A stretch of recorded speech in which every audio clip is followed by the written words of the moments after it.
Hi, I'm Perry Atkinson, General Manager here at theDove. Hey, check out our other videos and check out our website at thedove.us.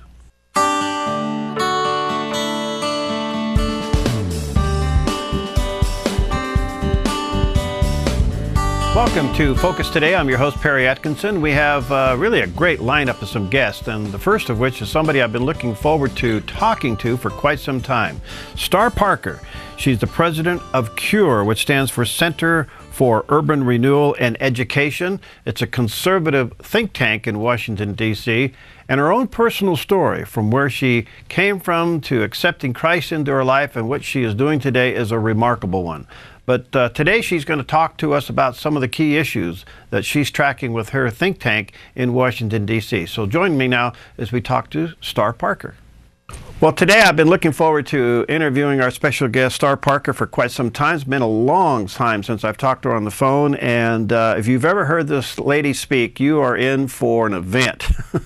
She moves you to the core of your heart and your soul. She's president of CURE, which is Center of Urban Renewal and Education, and she talks on a lot of subjects, and she writes on a lot of subjects. And let me encourage you to maybe check out some of her writings. And Star, welcome. Where can they go to pick up some of your articles?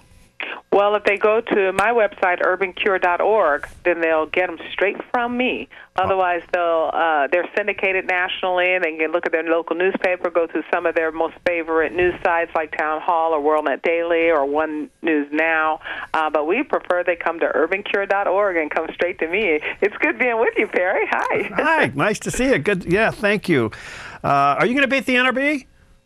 I will. So I'll see you there as well. I certainly am coming down to Nashville yet again. In fact, I just left California to come back here to Washington, D.C., and I wish I brought the sunshine with me because we're getting ready to, we're preparing now for another huge storm. So It's been an interesting winter. But I am going to get up out of here in a couple of weeks and be at NRB, the National Religious Broadcasters Annual Conference. Well, we'll catch up with you there. We had the good fortune of picking up LPTV Station of the Year from them, so we're looking forward to that award. Wow, congratulations. Thank you. And good. And please come tap me when you see me there, because, you know, it is important that we get together. I think there are many more coming to the front lines to say there is something terribly wrong in our country today, and we're at a critical cross point similar to in the 1850s where we just can't go on like this anymore. We can't be so divided, you know, the rich against the poor, as the president is trying to say, the have and the have not. We cannot have as well those that work and those that don't, and we're just really needing to redefine who we are as a people, and NRB is one place that we can build ourselves up and get refocused on the biblical worldview and its contributions and role in our society today. Well, that is so true.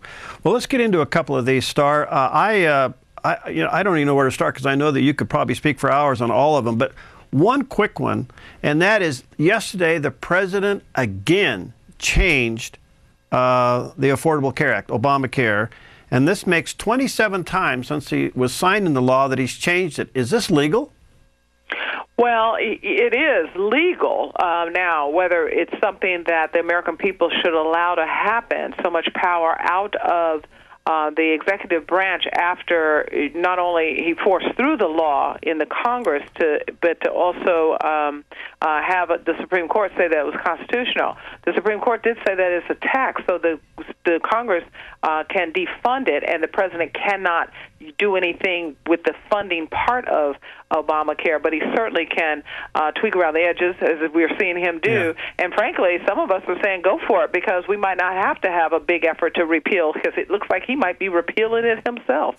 But we should, as a people, be very discouraged in what's going on for the executive to think that he has so much authority in the executive branch to have forced something down the American people's throats that changed a sixth of our economy, and yet now for those that have access get to opt out.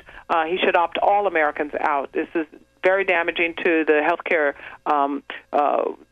industry and individuals in particular. Right. So we know the Hobby Lobby. We know of the damage that this is doing to individuals and to businesses. Let's get into immigration real quick. Immigration reform, apparently, according to Boehner, it may not come up this year, but some of the proposals are all over the board. What do you think is the realistic approach to this issue? Well, the first thing we need to do is to make sure that the borders are secure. And in today's technological age, we have all the mechanics to get that done. We just need the political will to make sure that it's done to secure our borders. And when I bring up technology of it, is so that we don't think about manpower. We have to expand bureaucracy. We have the ability as a country to secure our borders. That is the first order of business. But yes, there are many that are asking, well, what do we do after that? Well, in my opinion, we separate those that are here into 5 different categories. We discuss the ones that are here that are criminals, and we have a separate legislation. What we don't want is comprehensive immigration reform. We cannot address these 5 different categories in one bill. We have to talk about the criminals. We have to talk about the individuals that are here that have no children. We have to talk about and have separate discussion and debate and initiative bill on those that are here that have American children. Then another category is those that are here that have illegal children. And then we have to talk about those that are here that are have no legal status to be here, but they're over 18 years old, and they were brought here as children, and now they're adults, and they never had legal status. So those 5 categories are unique and need uniqueness and deep thought and their own initiative for what we're going to do as American people, what we're going to decide to do about these 5 categories. But what has been going on in Washington is that the establishment that has interest in immigration, whether it's the business establishment or whether it's the political establishment or whether it's just the general lobby establishment, meaning the think tank world, has special interest. They came up with these initiatives in the Senate, and now they expect the House to move on them. We're not moving. The House has said they're not going to move, and one of the reasons they're not going to move is because of decent people in quiet communities who let their voices be heard out here, that they don't want movement. We have to make sure that we don't end up with some new 2,000-page monster of comprehensiveness, which we saw in Obamacare and Dodd-Frank, on something this important, and especially this important to California. Immigration reform is very, very serious. We didn't get here overnight, and we're not going to get overnight, and we're not going to get out of it through something extremely comprehensive. Well, I agree with you, and I'm trying to figure out, there's so many ways to look at this issue. First of all, the welfare state is just rising. That's a third thing we need to do. Yeah. The second thing is to divide them into 5 categories. Then the third thing you need to do is welfare reform. I mean, come on, we cannot have a welfare state if we are going to have people even moving in and out of the country that are not residents of this country. We can't even do it. It's just it's not possible. And for anyone that thinks, no, it is, we'll just have them come in through some work visa, and then they'll go on back home, and then, No. But according to the 14th Amendment, if they produce their children while they're here, their children are American, it's much more complicated than that. So, yes, you're absolutely right. The welfare state must be, and not just because of illegal questions, abolished for other reasons as well. And then number 4, let's get to education. Also has to be reformed. And what Washington can do there is make sure that the local school districts are protected, meaning that they get to be local and assess what the needs are of the children that are in their communities, as well as we need school choice. At the end of the day, government needs to remove itself out of all these things. And then the next thing we need to do, in my opinion, is to look at legal migration and assess what we're going to do about legal migration and refugees, because there are people that want to come here, and I am one that thinks that we should allow for people to come here, right. But it needs to be decent and in order. And we do have to think about refugees. Many Americans don't appreciate how benevolent we are as a people, and we allow for refugees. I actually personally met some folks coming in from Bhutan, not Bhutan, Bhutan, a country that is now and has been such under siege that the communists have wiped totally out. And today, yes, guys, I'm not talking, yesterday, a long time ago, you guys, why are you still harping on communism? It's over. It's not over. There's only 50,000 of these folks left, and we're bringing them into our country because they have no home. They have no country. They've been sitting in different countries in the Middle East and above, and now, so we have a very active migration program for refugees through our State Department. That is something we have to talk about. You're not going to be able to do that in one bill called immigration reform, simply because some people are looking at it politically. All right. A couple things before we run out of time. What did you think of the President's State of the Union address? I mean, it ends up just being a political speech. He no more gave the state of the actual union. He just kind of gave his package again. You're right, but I think that that's what he thinks the State of the Union is. It's his state, and he is going to unionize it and organize it and transform it into what the founders rejected.